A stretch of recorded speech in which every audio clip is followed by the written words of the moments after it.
No मैदा no oil.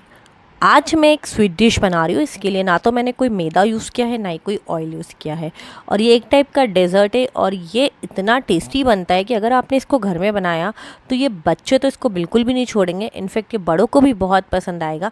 और अगर आपके घर में कोई ओल्ड एज पर्सन है तो उनको भी ये बहुत पसंद आएगा। लाइक दादाजी, दादी जी, नाना जी, कोई भी है तो उनको बहुत पसंद आएगा। और उनको क्यों पसंद आएगा ये मैं आपको आगे वीडियो में बताऊँगी। इसको बनाने के लिए मैंने मैंगोज़ का यूज़ किया है। अभी आम का सीज़न चल रहा है तो मैंने सोचा मैंगो से ही कोई डिश बनाई जाए, और मैंगो सीज़न ख़त्म होने से पहले ही कुछ अच्छी अच्छी डिशेस बना ली जाए। तो मैंने इसके लिए टोटल 4 मैंगोज़ लिए हैं। 2 को अभी मैंने वॉश कर यहाँ पे पिल कर लिया है। पिल करने के बाद मैं इसको बारीक बारीक पीसेस में कट कर लूँगी।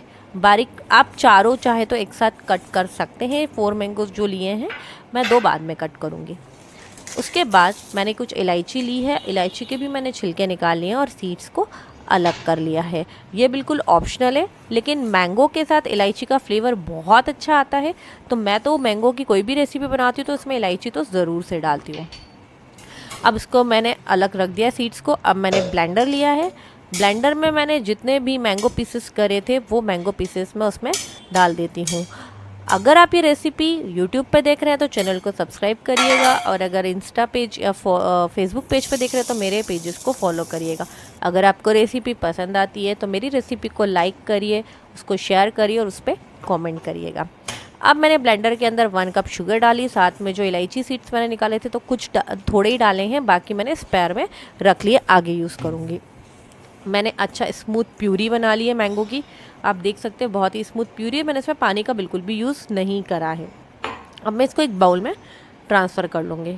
बाउल में ट्रांसफ़र करने के बाद कुछ मेरी प्यूरी ब्लेंडर में ही चिपक गई थी तो मैंने थोड़ा सा दूध का यूज़ करा है और दूध को उसमें डालकर उसको अच्छे से शेक कर लिया है। और मैंने ब्लेंडर बिल्कुल क्लीन कर लिया था तो, और वो भी मैंने ट्रांसफ़र कर दी थी प्यूरी। ये जो शेक कर रही हूँ मैं, ये भी मैंने ट्रांसफ़र कर दी थी उस बाउल के अंदर। इसके बाद हम लोग विस्कर की हेल्प से इसको अच्छे से मिक्स कर लेंगे। जब ये अच्छे से मिक्स हो जाएगा तो इसमें मैंने 1 कप रवा यूज़ किया है। 1 कप रवा डालने के बाद फिर हम इसको अच्छे से मिक्स करेंगे। अच्छे से मिक्स करना है ताकि रवा जो है वो अच्छे से मिक्स होके फूल जाए। अब हम इसको आधे घंटे के लिए रेस्ट पे छोड़ देंगे, मतलब करीबन 30 मिनट्स मैंने इसको रेस्ट पे रख दिया था ढककर। अब जो रिमेनिंग 2 मैंगोज़ थे मैंने उनको लिया, उनको मैंने अच्छे से वॉश कर पील कर लिया है और उनके भी स्मॉल पीसेस कर लिए हैं। इन पीसेस को भी मैं ब्लेंडर में डालकर पीसने वाली हूँ, मतलब इसकी भी अच्छी प्यूरी बनाने वाली हूँ। आप एक साथ बना सकते हैं, आपको डबल मेहनत करने की ज़रूरत नहीं है, लेकिन मैंने इसको 2 बार बनाया था। आप फर्स्ट जब प्यूरी बनाएंगे फर्स्ट टाइम तभी इसको बना के रख लीजिएगा। इसका भी स्मूथ सा पेस्ट हमको बनाना है तो हम इसको अच्छे से ब्लेंड कर लेते हैं। उसके बाद मैं कढ़ाई ले रही हूँ। कढ़ाई में मैंने करीबन 2 गिलास दूध लिया है। उसको मैं गैस पे लो फ्लेम पे बॉईल आने दूँगी। बॉईल आने के बाद मैं इसमें करीबन 1/4 कप शुगर और 1/4 कप मिल्क पाउडर डालूँगी और अच्छे से इसको मिक्स कर दूँगी। मिल्क पाउडर से टेस्ट भी बहुत अच्छा आता है और ये गाढ़ा भी जल्दी हो जाता है। उसके बाद मैंने इसके अंदर फ्लेवर के लिए इलायची पाउडर डाला है। जो मैंने इलायची के सीड्स निकाला था उनको क्रश कर लिया है। उसके बाद मैंने कुछ इसके अंदर ड्राई फ्रूट्स डाले हैं, मेरे पास ऑलरेडी चॉप करे हुए रखे हुए थे। अब इसको हम थोड़ी देर पकने देंगे जब तक कि गाढ़ा नहीं हो जाता है। मीनवाइल मैंने एक टीन का केक पॉट लिया है, उसके अंदर एक बटर पेपर लगाया और उसको मैं ग्रीस कर दूँगी ऑयल से या फिर बटर से या फिर घी से। मैंने ब्रश की हेल्प से उसको ग्रीस कर दिया है अच्छे से। अब जो मेरा बैटर बना था रवे का और मैंगो का, उसके अंदर मैं 1 टीस्पून बेकिंग पाउडर और 1/4 टीस्पून बेकिंग सोडा डालूँगी और उसको मैं एक्टिवेट करूँगी दूध डालकर और उसको अच्छे से मिक्स कर लूँगी। जब ये अच्छे से मिक्स हो जाएगा तो मैं इसको ट्रांसफ़र कर दूँगी हमारे जो टीन का केक पॉट है उसके अंदर।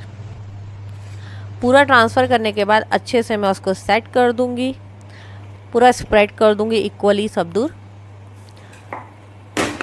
दैन मैंने इसको माइक्रोवेव किया था 200 डिग्री पे 30 मिनट्स के लिए कन्वेक्शन मोड पे। इतनी देर में मेरी रबड़ी भी बनकर तैयार हो चुकी, मेरा दूध गाढ़ा हो चुका था।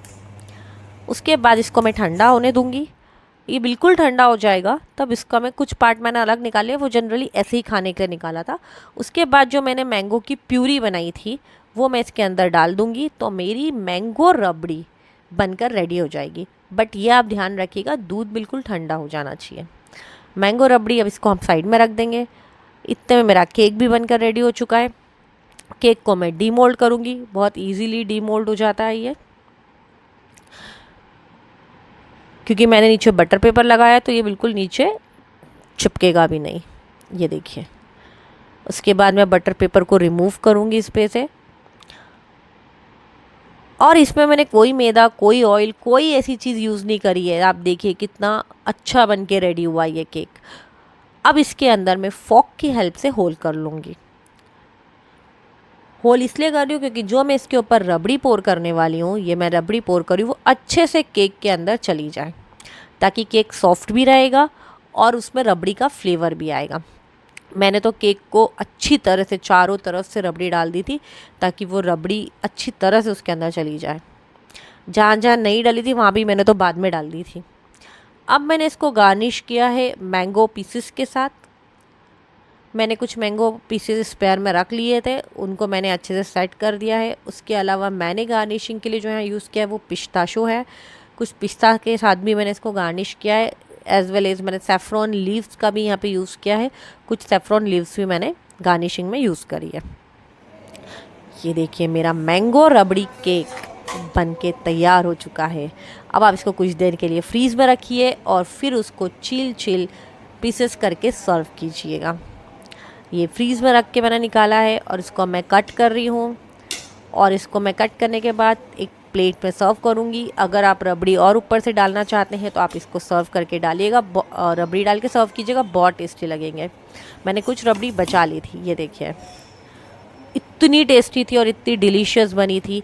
और मैंने आपको कहा था कि आपके घर में अगर कोई ओल्ड एज पर्सन है तो उसको भी बहुत पसंद आएगी। इसीलिए पसंद आएगी क्योंकि रबड़ी है इसके अंदर, और रबड़ी तो हमारे दादा नाना नानी दादी को बहुत पसंद थी, पहले के लोगों को बहुत पसंद आती थी। तो ये डिश उनके लिए भी बहुत स्पेशल रहेगी। अगर आपको रेसिपी पसंद आती है तो प्लीज़ मेरी रेसिपी को लाइक करिए, शेयर करिए और उन पर कमेंट कीजिएगा। Thank you.